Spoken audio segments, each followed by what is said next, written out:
मृत्यु सत्य है। एक राधेश्याम नामक का युवक था। स्वभाव का बड़ा ही शांत एवं सुविचारों वाला व्यक्ति था। उसका छोटा सा परिवार था, जिसमें उसके माता पिता, पत्नी एवं 2 बच्चे थे। सभी से वे बेहद प्यार करता था। इसके अलावा वो कृष्ण भक्त था और सभी पर दया भाव रखता था। जरूरतमंद की सेवा करता था, किसी को दुख नहीं देता था। उसके इन्हीं गुणों के कारण श्री कृष्ण उससे बहुत प्रसन्न थे और सदैव उसके साथ रहते थे। और राधेश्याम अपने कृष्ण को देख भी सकता था और बातें भी करता था। इसके बावजूद उसने कभी ईश्वर से कुछ नहीं मांगा। वह बहुत खुश रहता था, क्योंकि ईश्वर हमेशा उसके साथ रहते थे, उसे मार्गदर्शन देते थे। राधेश्याम भी कृष्ण को अपने मित्र की तरह ही पुकारता था और उनसे अपने विचारों को बांटता था। एक दिन राधेश्याम के पिता की तबीयत अचानक खराब हो गई। उन्हें अस्पताल में भर्ती किया गया। उसने सभी डॉक्टरों के हाथ जोड़े, अपने पिता को बचाने की मन्नतें की, लेकिन सभी ने उससे कहा कि वो ज्यादा उम्मीद नहीं दे सकते और सभी ने उसे भगवान पर भरोसा रखने को कहा। तभी राधेश्याम को कृष्ण का ख्याल आया और उसने अपने कृष्ण को पुकारा।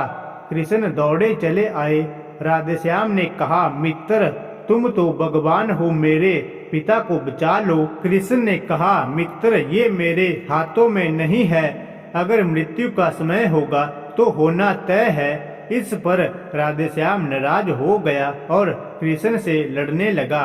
गुस्से में उन्हें कोसने लगा। भगवान ने भी उसे बहुत समझाया, पर उसने एक ना सुनी। तब भगवान कृष्ण ने उससे कहा, मित्र, मैं तुम्हारी मदद कर सकता हूँ, लेकिन इसके लिए तुम्हें एक कार्य करना होगा।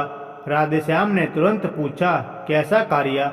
कृष्ण ने कहा, तुम्हें किसी एक घर से मुट्ठी भर ज्वार लानी होगी और ध्यान रखना होगा कि उस परिवार में कभी किसी की मृत्यु ना हुई हो। राधेश्याम झट से हाँ बोलकर तलाश में निकल गया। उसने कई दरवाजे खटखटाए। हर घर में ज्वार तो होती है, लेकिन ऐसा कोई नहीं होता जिनके परिवार में किसी की मृत्यु ना हुई हो।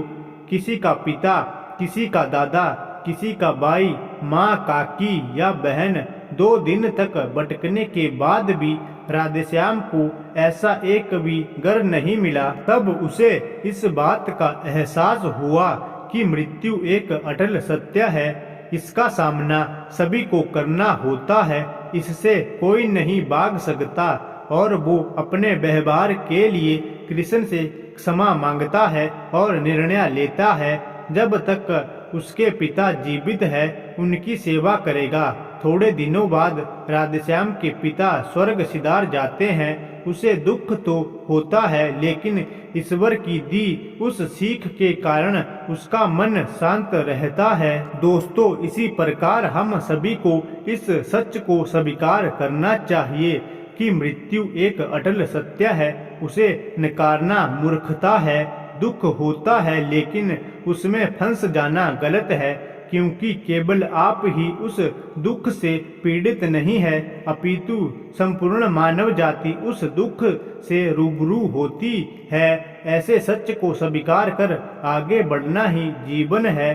कई बार हम अपने किसी खास के चले जाने से इतने बेबस हो जाते हैं कि सामने खड़ा जीवन और उससे जुड़े लोग हमें दिखाई ही नहीं पड़ते।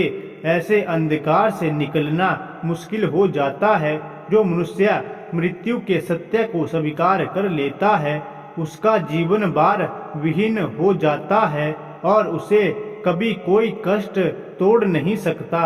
वो जीवन के हर क्षेत्र में आगे बढ़ता जाता है।